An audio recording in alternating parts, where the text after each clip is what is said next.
So just fair warning ahead of time, the content of this video is going to be somewhat disturbing.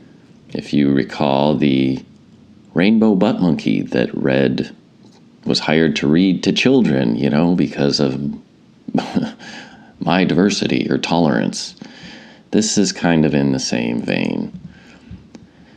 Biden's new Department of Energy hire is a queer activist who brags about puppy play and Kink.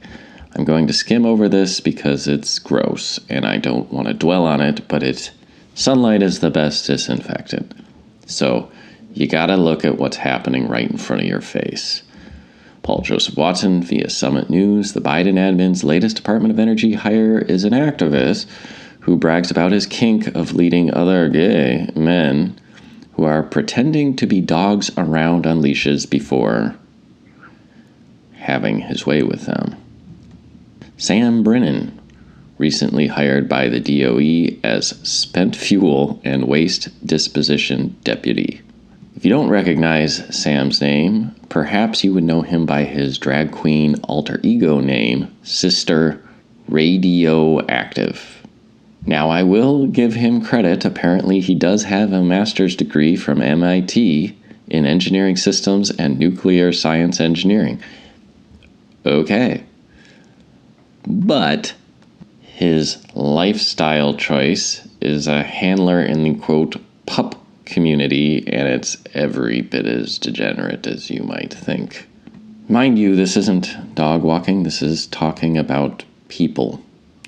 In the pup community, handlers function the same way dog owners do, keeping a watchful eye on their charge, reining in their pups if needed. It's the handlers who train pups and teach them discipline, doling out rewards or punishment based on good or bad behavior. And then, do what they do. And I suppose if you really want the literal nitty-gritty details, you can read the article yourself. I don't want to dwell on this stuff. One commenter, John Miller, said, even in Weimar, that would be Weimar, Germany, this kind of perverted degeneracy was kept underground. One can only think what the eventual counter-reaction will be.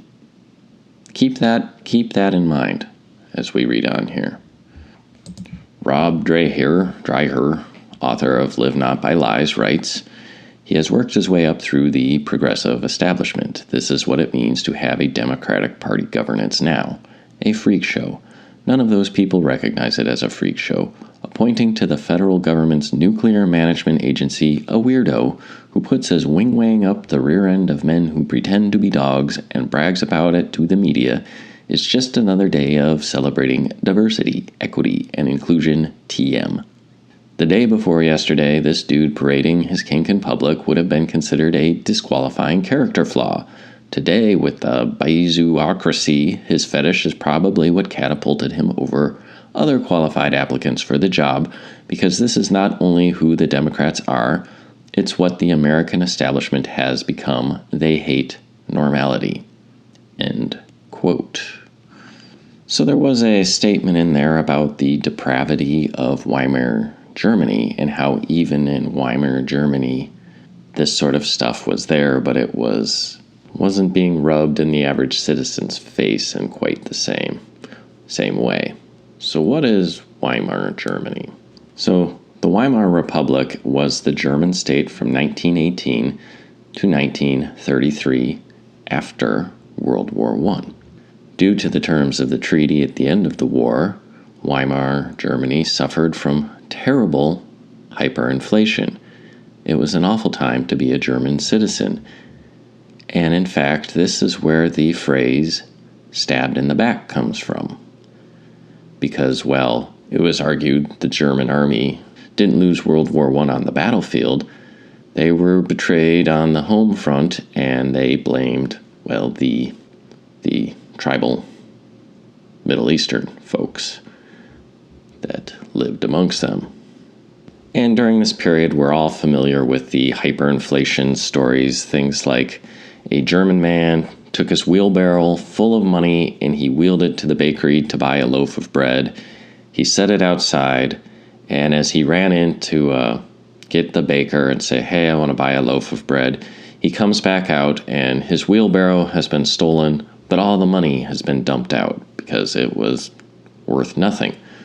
But there is another side to this period under this Weimar German Republic that, well, I wasn't taught about, and I suspect you weren't either. And again, this isn't advocating for any sort of extreme response. In fact, it's to prevent something like that from happening. As the quote earlier said, can you imagine what the eventual counter reaction will be?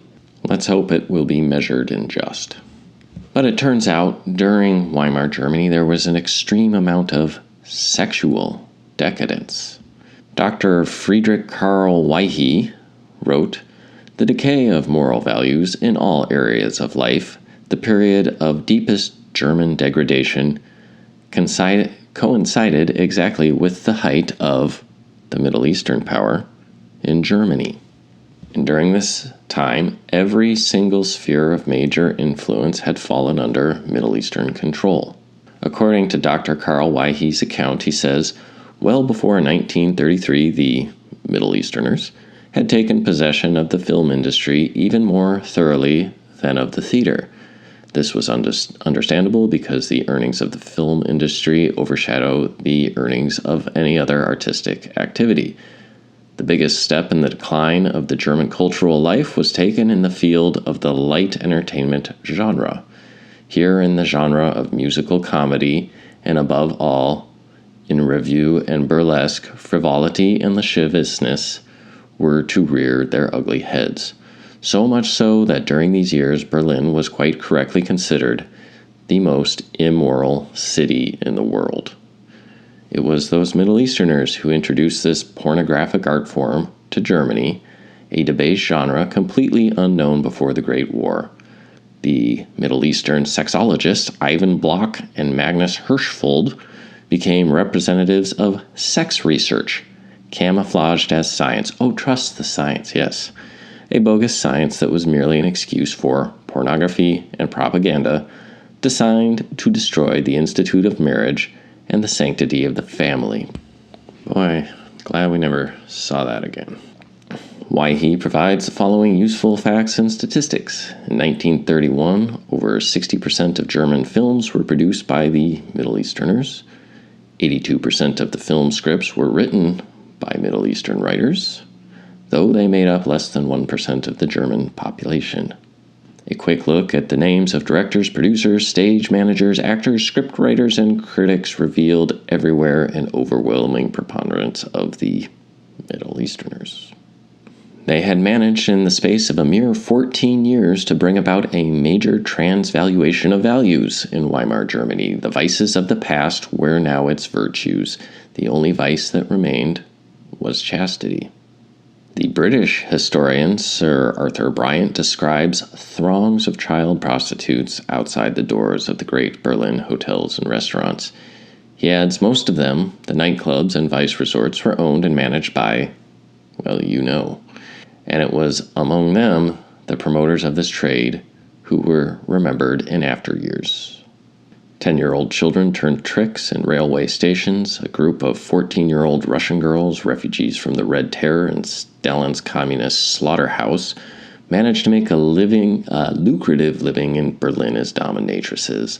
Little girls were freely available for not only in child brothels and pharmacies, but could be ordered by telephone and delivered to clients by taxi, like takeaway meals. Particularly bizarre were the mother and daughter teams, offering their services to the same client simultaneously. In Weimar Germany, there were no fewer than 17 different prostitute types, 8 outdoor types and 9 indoor types, each with their specialties and slang terminology. Luigi Barzini, in his social memoir, describes the Saturnalian scene of sex-crazed Berlin in the 1920s, the golden age of the Middle Eastern society there. I saw pimps offering anything to anybody, little boys, little girls, robust young men, libidinous women, animals. The story went rounds that a male goose whose neck you cut at the right ecstatic moment Good Lord. That's enough. By 1923, $1 could buy 4.2 billion marks, and 6 wheelbarrows of banknotes could barely buy a loaf of bread. To go to Berlin as an American and pay for services would cost 30 cents. Again, this is just the history. I'll link to it below. History is history, and facts are facts.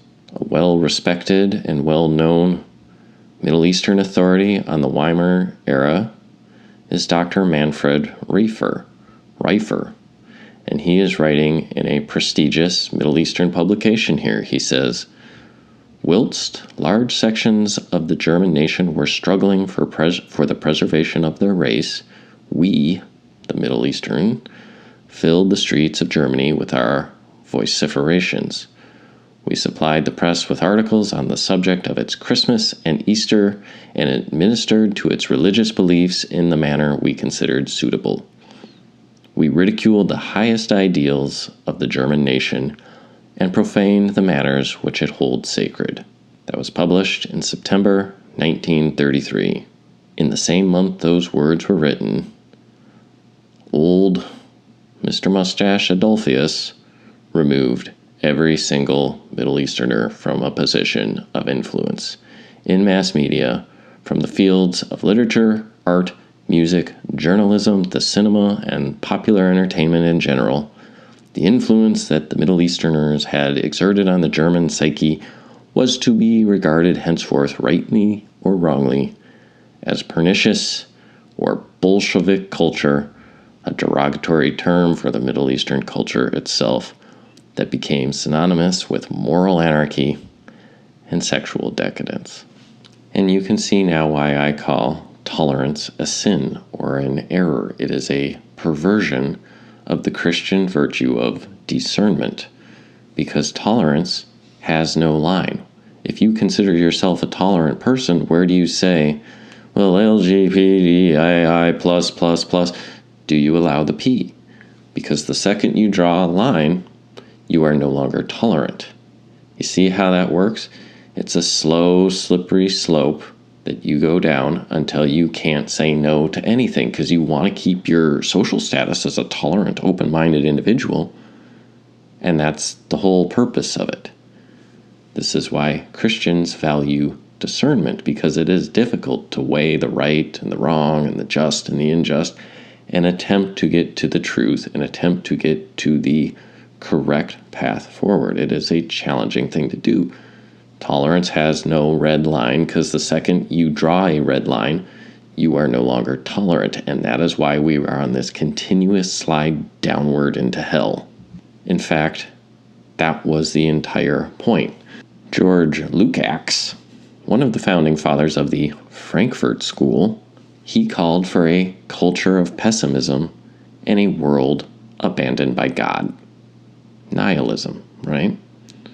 And it was one of their most fanatical ideologues, Willy Munzenberg, who said he wanted to literally turn the world upside down and make life a hell on earth. His exact words are, we must organize the intellectuals and use them to make Western civilization stink. Only then, after they have corrupted all its values and made life impossible, can we impose the dictatorship of the proletariat.